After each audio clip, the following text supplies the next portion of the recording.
আজ প্রথম ওয়ানডেতে মুখোমুখি দুদল। রাওয়ালপিন্ডিতে ম্যাচ শুরু বিকাল 3:30টায়। তবে এ ম্যাচকে ছাপিয়ে আলোচনায় নাসিম শাহ। খাইবার পাখতুনে এই পেসারের বাড়িতে হামলা ও গোলাগুলির ঘটনা ঘটেছে। তবে পরিবারের সবাই নিরাপদে আছেন। এই ঘটনার পর অবশ্য টিম হোটেলে অবস্থান করছেন নাসিম শাহ।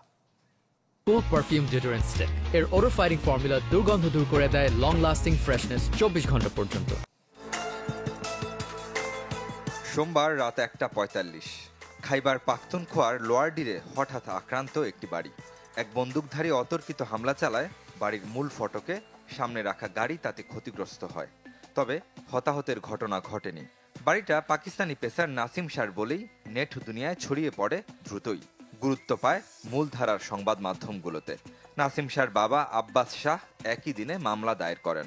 সন্দেহভাজন 5 জনকে ইতোমধ্যেই আটক করেছে পুলিশ। গোলাগুলিতে মূল ফটক, জানালা ও একটি গাড়ি ক্ষতিগ্রস্ত হয়েছে। সন্দেহভাজন 5 জনকে জিজ্ঞাসাবাদের জন্য কাস্টডিতে রাখা হয়েছে। অধিকতর তদন্ত চলমান। খুব শিগগিরই দোষীকে আইনের আওতায় আনা হবে।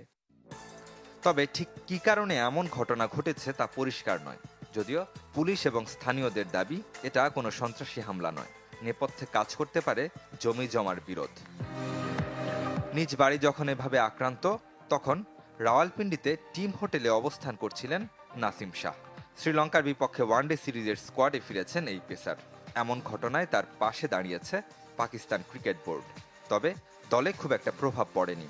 স্কোয়াডে থাকা না থাকার সিদ্ধান্ত নাসিম শাহকে দেয়া হলে তিনি ক্যাম্প ছেড়ে যেতে চাননি। তবে এ পেসারের বাকি 2 ভাই হুনাইন শাহ এবং উবাইদ শাহ সে বাড়িতে অবস্থান করছিলেন। জাতীয় দলে অভিষেক না হলেও দুজনেই পেশাদার ক্রিকেটার। পিএসএল এর 2024 আসরে ইসলামাবাদ ইউনাইটেডের জয়সূচক রানটি আসে হুনাইনের ব্যাট থেকে। একই আসরে মুলতান সুলতানসের হয়ে খেলেছেন উবাইদ শাহ। দুজনেই চলমান কায়েদে আজম ট্রফিতে দারুণ পারফর্ম করে চলেছেন। রেদওয়ান শুয়েব, চ্যানেল 24।